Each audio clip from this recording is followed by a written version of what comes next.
ویسے یہ جو محافل ہیں یہ مستحب ہیں، مستحب کا حکم علماء فرماتے ہیں، لیکن فاروق اعظم کی شان سننا، فضائل سننا، روایت سنا رہا ہوں کہ آقا کریم نے جبریل کو کہا اے جبریل میرے عمر کے فضائل تو سنا۔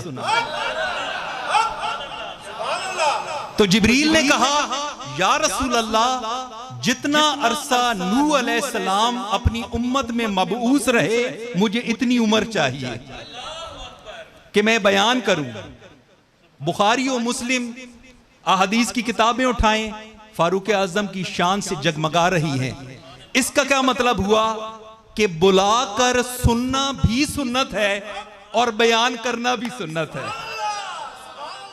بات سمجھ آگئے؟ تو اللہ تبارک و تعالیٰ انہوں نے مجھے سننے کے لیے بلایا اور میں آپ کو سنا کر سنت کا بھی ثواب حاصل کریں گے انشاءاللہ العزیز۔ اور ایک اور روایت ساتھ ہی تیزی سے سنا دیتا ہوں۔ ابھی جیسے عرض کیا کہ جبریل نے کہا کہ عمر نوح درکار ہے فضائل عمر کے لیے، تو میرے پاس تو بہت محدود وقت ہے، علم بھی محدود ہے، لیکن ایک اور روایت سنیے گا۔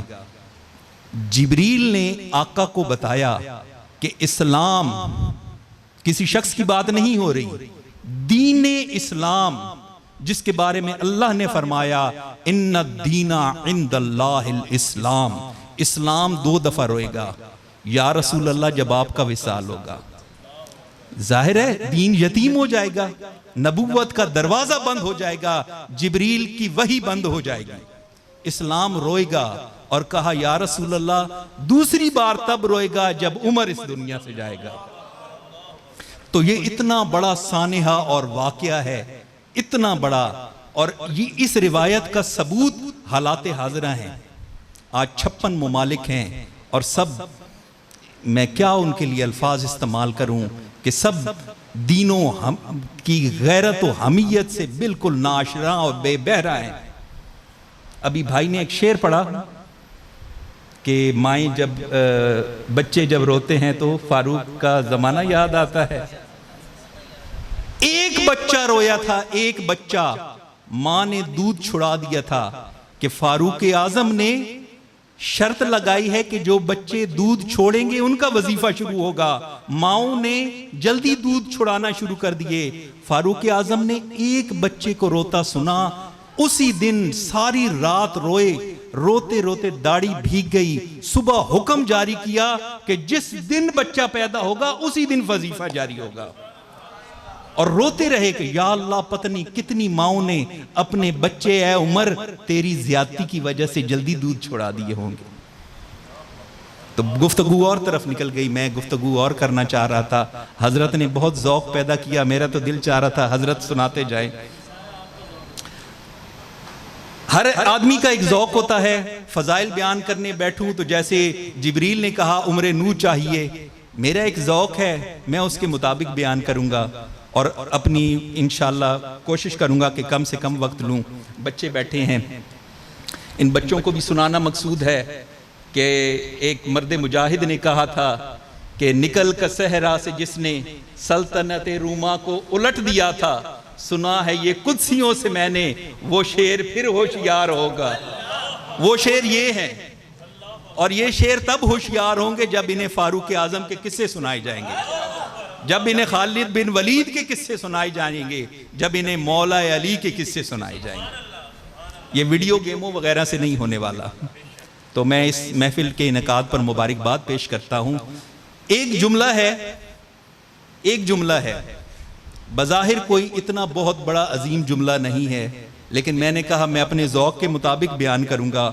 یقین کریں میں اس جملے کے اندر اتنی عظمت دیکھتا ہوں، اتنی عظمت دیکھتا ہوں کہ میں فاروق اعظم پہ فدا ہوتا ہوں۔ لیکن اس جملے تک پہنچانے کے لیے مجھے آپ کو ایک تاریخ کے دھارے میں لے کر چلنا ہوگا، اور آپ ذرا غور سے سماعت فرمائیں گے۔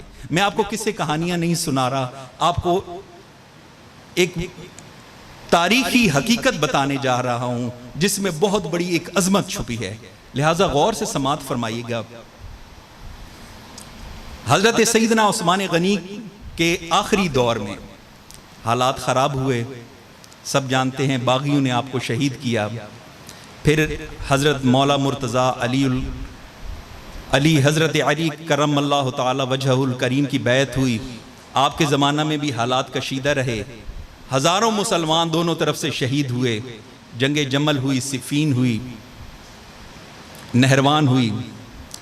اس کے بعد حضرت امیر معاویہ کا دور آتا ہے. حضرت امام حسن کی 6 ماہ کی خلافت بھی ہے جس سے آپ نے دستبرداری کی.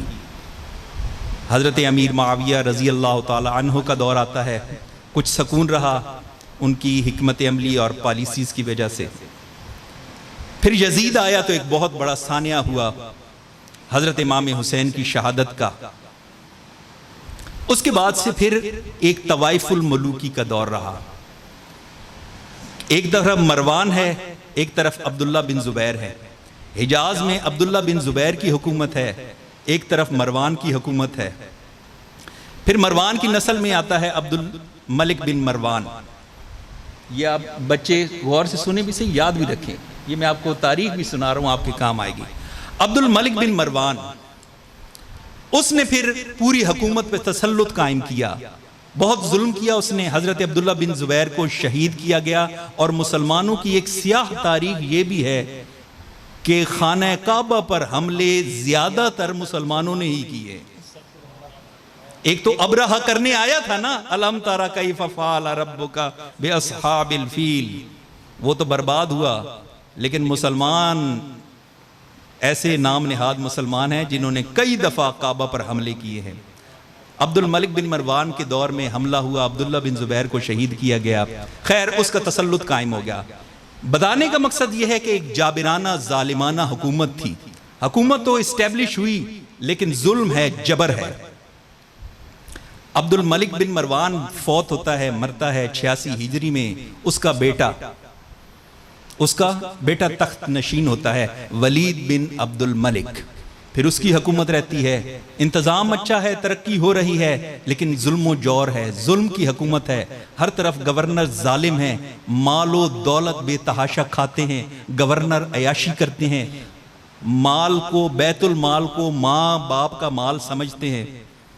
پھر اس کا ایک اور بیٹا ولید بن عبد الملک کے بعد سلیمان بن عبد الملک خلیفہ بنتا ہے. اس کے دور میں بھی حالات یہی ہیں. اب میں آہستہ آہستہ مطلب کے قریب پہنچا. سلیمان جب مرنے لگا ہے تو اللہ نے اس کو ایک ہدایت کی. مرتے ہوئے اس کے دل میں خیال آیا کہ کیوں نہ میں خلافت کسی نیک بندے کو دوں.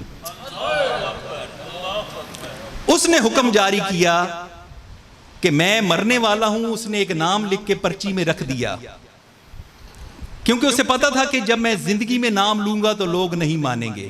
اس نے کہا میں مر جاؤں گا تو یہی حلف اٹھائے گا اور تم لوگ بیعت کرو گے. جب پرچی کھولی گئی تو نام نکلا عمر بن عبدالعزیز. سیدنا عمر بن عبدالعزیز اس امت کا پہلا مجدد. بالاتفاق تمام لوگ امت کا پہلا مجدد کس کو مانتے ہیں؟ عمر بن عبدالعزیز امت کا پہلا مجدد. مجدد کیوں کہتے ہیں؟ جب آپ پہلے دن مجھے میری آنکھوں نے جو سب سے بڑا عاشق رسول دیکھا, اس کا جملہ میں آپ کو عنایت کرتا ہوں کہ عمر بن عبدالعزیز جب منبر سے اترا تو اسلام نافذ ہو چکا تھا. یہ شان ہے. عمر بن عبدالعزیز زیادہ ٹائم نہیں دیا, ٹوٹل 2 سال کی خلافت ہے. فرماتے ہیں عمر بن عبدالعزیز منبر تو اتریا تھے, اسلام نافذ ہو گیا سی. شان یہ ہے, آپ نے جتنی امویوں نے دولتیں لوٹی تھیں ساری واپس کی, حتیٰ کہ اپنی جائیدادیں واپس کر دیں. فدق کا جو باغ تھا, جو قضیہ ایک چلا آ رہا تھا, آپ نے وہ بھی آل رسول کو لوٹایا. تمام جتنی بے انتظامی تھی سب دور کی. شراب اور جوا اور جو چیز بدماشی عیاشی پھیل چکی تھی, تھوڑے سے وقت میں آپ نے سب پہ قابو پایا, شریعت کا نفاذ کیا. آپ خود بہت بڑے محدث تھے. اگر آپ سلطنت کی اس کرسی پر نہ بیٹھتے تو شاید آپ مسند تدریس پر بیٹھتے تو بہت بڑے محدث ہوتے تھے. اور امت پر ایک احسان یہ بھی کیا کہ حضرت امام زہری کو ایک محدثین میں بہت بڑا نام ہے ہمارے اکابرین میں سے، حضرت تو یقیناً جانتے ہیں، آپ بھی ذہن میں رکھیں، ان کو مقرر فرمایا کہ آپ احادیث رسول کو اکٹھا کریں اور کمپائل کریں۔ غرض میں کیا بتاؤں، ایک بہت طویل، آپ کبھی بچوں کو موقع ملے تو حضرت سیدنا عمر بن عبدالعزیز کی سیرت کا مطالعہ فرمائیں۔ پھر وقت وہ آیا کہ ہمارے دور کے حکمرانوں کی طرح جو عیاشیاں تھیں، جو بدماشیاں تھیں، فضول خرچیاں تھیں، وہ اس لیول پر آئیں کہ عمر بن عبدالعزیز ایک دیے کی روشنی میں کام کر رہے ہیں، دروازے پہ ٹھک ٹھک ہوتی ہے، پتہ چلتا ہے میرا مہمان آیا ہے، دیے کو بجھا دیا جاتا ہے اور کہا جاتا ہے کہ کیونکہ یہ بیت المال سے جل رہا ہے تو اس پہ سرکاری کام ہوگا، عمر بن عبدالعزیز کا مہمان آیا ہے تو یہ دیا بجھے گا۔ اس حد تک انصاف ہو گیا۔ اب میں اپنے جملے کے انتہائی قریب، آپ پریشان ہو رہے ہوں گے کہ محفل کیا ہے اور باتیں کیا ہو رہی ہیں۔ عمر بن عبدالعزیز نے خلافت راشدہ کا نقشہ دوبارہ دکھایا۔ آپ کا کیا خیال ہے، آج کے اس دور میں اگر حکمرانوں سے ان کی چھینی ہوئی، لوٹی ہوئی کرپشن کی دولت چھینی جائے تو شور نہیں ہوگا؟ اور کتنی ریزسٹنس ہوگی، بے تحاشا ہوگی۔ یقیناً اسی دور میں یہ ہوا، ساری بنی مروان اکٹھی ہے۔ اب میں جملے کے قریب پہنچ گیا۔ بنو مروان سارے اکٹھے ہیں اور وہ کہہ رہے ہیں یہ کیا ہو گیا، ہم تو غریب ہو گئے، ہماری جو جائیدادیں ہمیں وراثت میں ملی تھی وہ بھی چھین لی گئیں، ہمیں نادار کر دیا گیا، باقاعدہ مالدار تو کیا ہونا تھا، نادار کر دیا گیا، غریب کر دیا گیا، ہمارے یہ حالات ہو گئے۔ تو ایک اس میں سے آواز اٹھی اور اسی آواز اور اس جملے تک میں نے آپ کو پہنچانا تھا اور آپ کے گوش گزار کرنا تھا۔ غور سے سماعت کیجئے گا، بنی مروان کا اجلاس ہو رہا ہے کہ یہ ہمارے ساتھ کیا ہو گیا۔ ایک آواز اٹھتی ہے، ہور کرو عمر بن خطاب دے گھر شادی۔ یہ جملہ سمجھ رہے ہیں، اس کی طاقت سمجھیں۔ اب اس کے پیچھے کا بیک گراؤنڈ بتاتا ہوں۔ عمر بن عبدالعزیز کی جو والدہ ہیں ان کا نام ہے لیلا، اور وہ بیٹی ہے حضرت عاصم کی، اور حضرت عاصم بیٹا ہے عمر بن خطاب کا۔ اور ایک اور مزے کی بات سنیں، بچوں نے شاید اپنی کتابوں میں یہ پڑھا ہوگا کہ حضرت عمر بن خطاب ایک گھر کے باہر بیٹھے تھے تو آپ نے سنا کہ ماں بیٹی کو کہہ رہی ہے بیٹی دودھ میں پانی ملا دے۔ بیٹی کہتی ہے نہیں ماں، عمر بن خطاب کا دور ہے، میں نہیں ملاتی۔ اس نے کہا عمر بن خطاب تو نہیں دیکھتا، تو بیٹی نے کہا اللہ تو دیکھتا ہے۔ یہ جملہ فاروق اعظم جو اس وقت کا سب سے بڑا حکمران ہے، جس کی دہشت سے کیسر و کسرا لرزتے ہیں، وہ اپنے بیٹے کا رشتہ اس ایک جملے پر طے کر دیتا ہے کہ عمر تو نہیں دیکھتا، اللہ تو دیکھتا ہے۔ گئے اپنے بیٹے عاصم کو کہا جا میرے بیٹے عاصم اس لڑکی سے شادی کر لے، اللہ تجھے نیک اولاد دے گا۔ تو حضرت عاصم نے اس لڑکی سے شادی کی جس نے کہا تھا، وہ مشہور واقعہ آپ اپنی کتابوں میں بچے پڑھیں گے کہ ماں میں دودھ میں پانی نہیں ملاتی، عمر بن خطاب کا دور ہے، وہ تو نہیں دیکھتا، اللہ تو دیکھتا ہے۔ اس قدر وہ پاک بچی تھی۔ اس کی شادی حضرت عاصم بن عمر بن خطاب سے ہوئی۔ ان کی جو بیٹی ہے اس کا نام ہے لیلا، اور لیلا انتہائی متقی پرہیزگار، ایسی پرہیزگار تھی کہ اس نے عمر بن عبدالعزیز پیدا کر کے دیا۔ اور جب عمر بن عبدالعزیز پیدا ہوا تو پھر اموی خاندان میں سے آواز آئی، ہور کرو عمر دے گھر شادیاں۔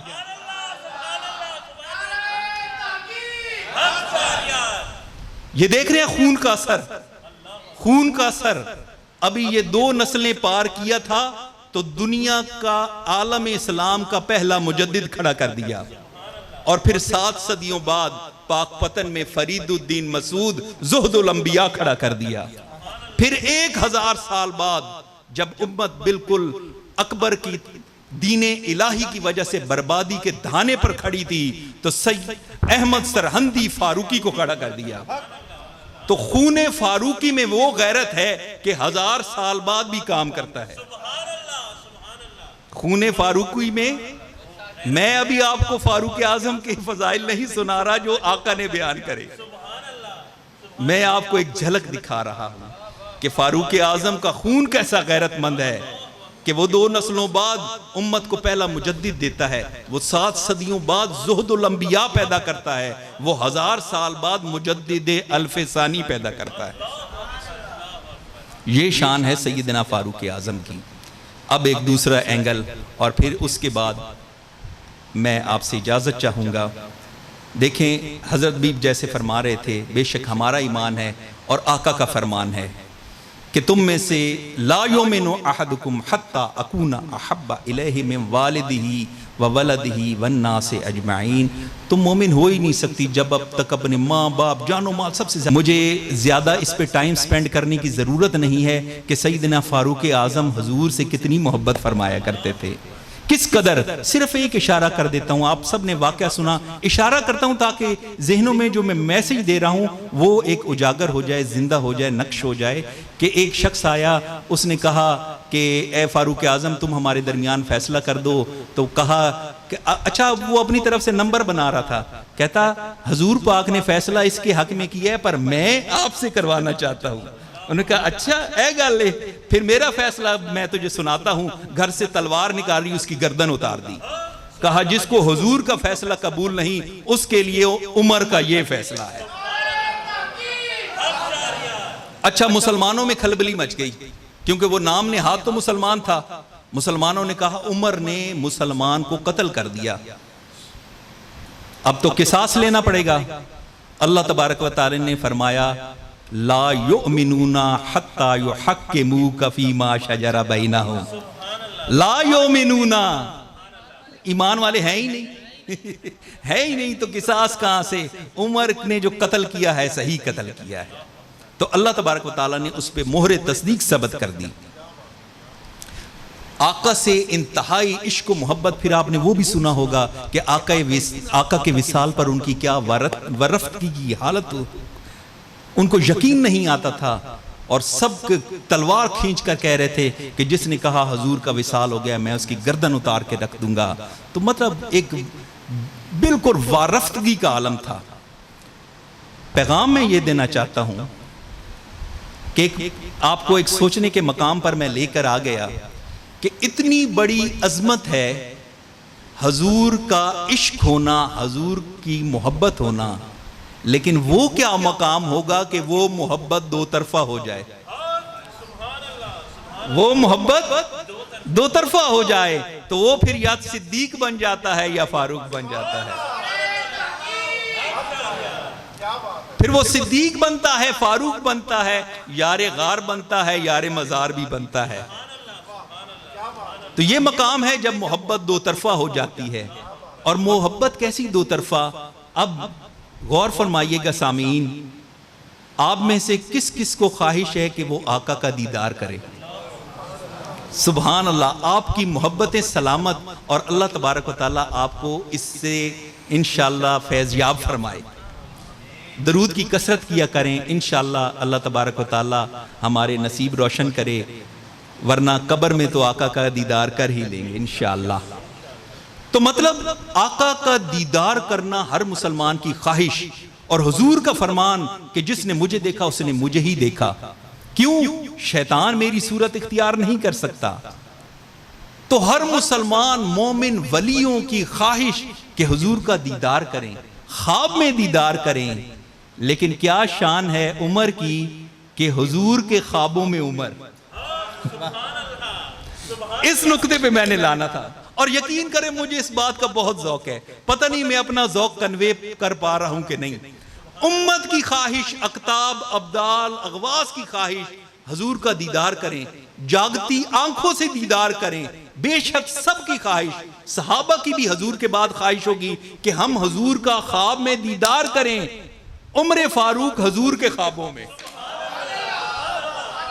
اور میں یہ کوئی جملہ بازی نہیں کر رہا، آپ کے امام حضرت علامہ طاہر سعیدی صاحب تشریف فرما ہے، احادیث بھری پڑی ہیں، آپ بخاری اٹھائیں، آپ مسلم اٹھائیں، مسلم میں جو آپ کی فضائل کی احادیث ہیں وہ ہیں ہی ساری یہی کہ حضور نے کہا میں نے خواب میں عمر کو دیکھا۔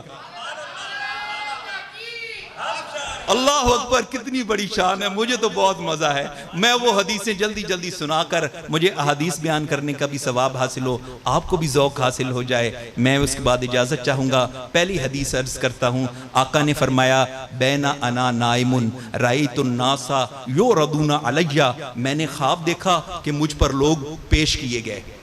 علیہم قمص، انہوں نے قمیضیں پہنی ہوئی تھی. کسی کی قمیض کہاں تک؟ سینے تک آ رہی تھی. اور کسی کی کیا تھی؟ ما دون ذالک، کسی کی کچھ زیادہ تھی، کسی کی سینہ تک تھی. یہ بخاری میں بھی حدیث ہے، مسلم میں بھی حدیث ہے. کسی کی سینے تک تھی، کسی کی ما دون ذالک، کسی کی اس سے زیادہ تھی. اتنے میں عمر آ گیا. اب میری والی بات، حضور کے خواب میں عمر، کہا اتنے میں عمر بن خطاب آ گیا. وہ اپنی قمیض کو گھسیٹتا ہوا آ رہا تھا. یجرہو، اس کو گھسیٹتا ہوا آ رہا تھا.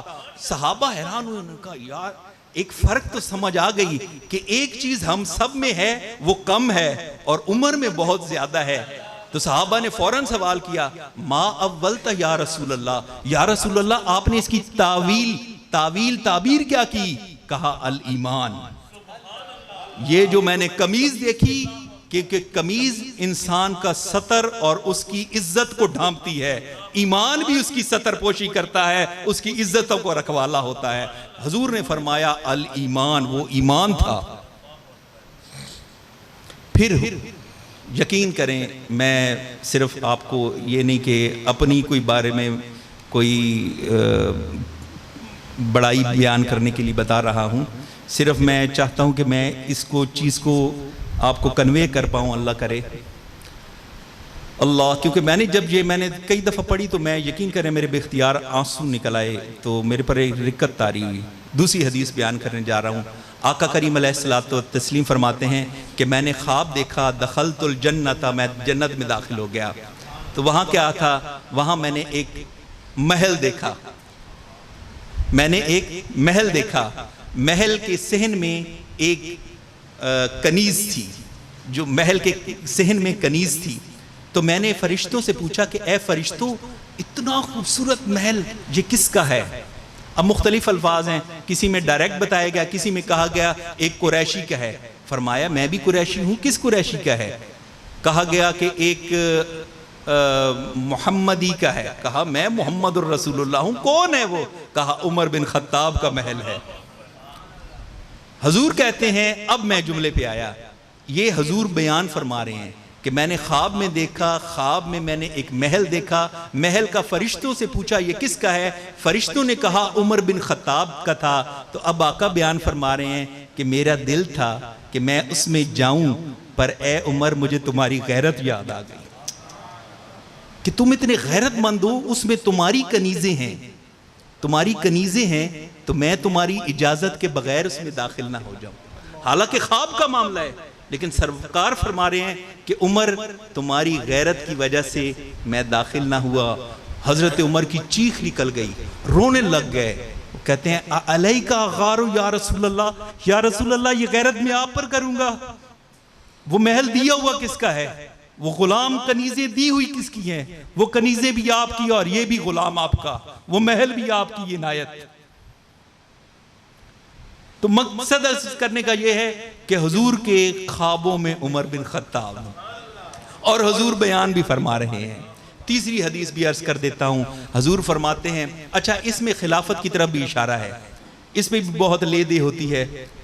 حضور فرماتے ہیں بہت ساری احادیث ہیں جس میں خلافت کی ترتیب کی طرف اشارہ موجود ہے، لیکن پھر بھی ہم کہتے ہیں کہ حضور نے نام لے کر نومینیشن اور کھلم کھلا اعلان نہیں فرمایا. خیر، آقا کریم فرماتے ہیں کہ میں نے خواب دیکھا، میں ایک کنویں پر تھا، تو میں نے کنویں میں سے پانی کھینچا. پھر میں نے وہ ڈول ابو بکر کو پکڑا دیا. پھر ابو بکر نے اس میں سے پانی کھینچا. اس میں لیکن کچھ کمزوری تھی، اللہ ابو بکر پر رحم کرے. پھر کہتے ہیں وہ ڈول بڑا ہو گیا، وہ ڈول بڑا ہو گیا. پھر عمر فاروق نے کھینچا، اور آج تک کسی جوان نے، کسی عبقری، یہ حدیث کا لفظ ہے، کسی عبقری نے ایسا نہیں کھینچا جیسا عمر بن خطاب نے کھینچا، اور ایسا کھینچا کہ اس نے سب کو سیراب کر دیا۔ اب کیا یہ واضح خلافت کی طرف اشارہ نہیں ہے؟ بے شک یہ خلافت کی طرف اشارہ ہے۔ آقا نے بتا دیا کہ میرے بعد ابو بکر خلیفہ ہیں، لیکن ان کا دور کم ہے، لیکن پھر فرمایا اللہ ابو بکر پر رحم پر کرے۔ پھر کتنا خوبصورت کہ وہ ڈول بڑا ہو گیا، لیکن عمر نے ایسے کھینچا کہ آج تک کسی ابکری نے نہیں کھینچا، اور عمر نے سب کو سیراب کر دیا۔ تو میرے دوستو، حضرت عمر بن خطاب کا پوری امت پر اتنا بڑا احسان ہے، اتنا بڑا احسان ہے۔ اچھا، یہ میڈیا پہ ایک بحث چل پڑتی ہے کہ آپ کا وصال اور آپ کی شہادت کب ہے؟ 1 محرم کو ہے کہ 26 ذوالحج ہے، 27؟ کچھ لوگ بہرحال ڈنڈیا مارنے، طرح طرح کی تحقیقیں پیش کرنا شروع کر دیتے ہیں، لیکن میں آپ کو ایک جملہ دے رہا ہوں کہ امت روز سیدنا فاروق اعظم کو یاد کرے تو ان کا حق ادا نہیں ہوتا۔ پورے 365 دن خدا کی قسم کس طرح روب اور دبدبہ اور امت کا انہوں نے قائم کیا، حضور کی امت کو انہوں نے کس طرح خوش کیا، اپنے عدل سے دنیا کو بھر دیا، کہ آج تک امت جب ظلم میں پسی ہوئی ہے تو ایک ہی نام زبان پر آتا ہے کہ یا اللہ۔ آپ نے بلکہ فزیکلی سنا ہوگا کہ فلسطینیوں نے پکار کر کہا یا اللہ عمر بن خطاب بھیج دے، یا اللہ صلاح الدین بھیج دے۔ کہاں گئی وہ مائیں جو عمر بن خطاب پیدا کرتی تھیں؟ کہاں گئی وہ مائیں جو صلاح الدین ایوبی پیدا کرتی تھیں؟ تو اپنے بچوں کو ضرور ان پاک ہستیوں کے قصے سنائیں، اور روز سنائیں۔ 1 محرم کو بھی سنائیں، 2 کو بھی سنائیں، 26 ذوالحجہ سے شروع کر کے پورا سال اگلے 25 ذوالحجہ تک سنائیں، تو بھی حق ادا نہیں ہوتا۔ اللہ تبارک و تعالیٰ میری گزارشات جو میں نے پیش کی وہ قبول و منظور فرمائے، اور کمی کوتاہی کو معاف فرمائے۔ وآخر دعوانا ان الحمدللہ رب العالمین۔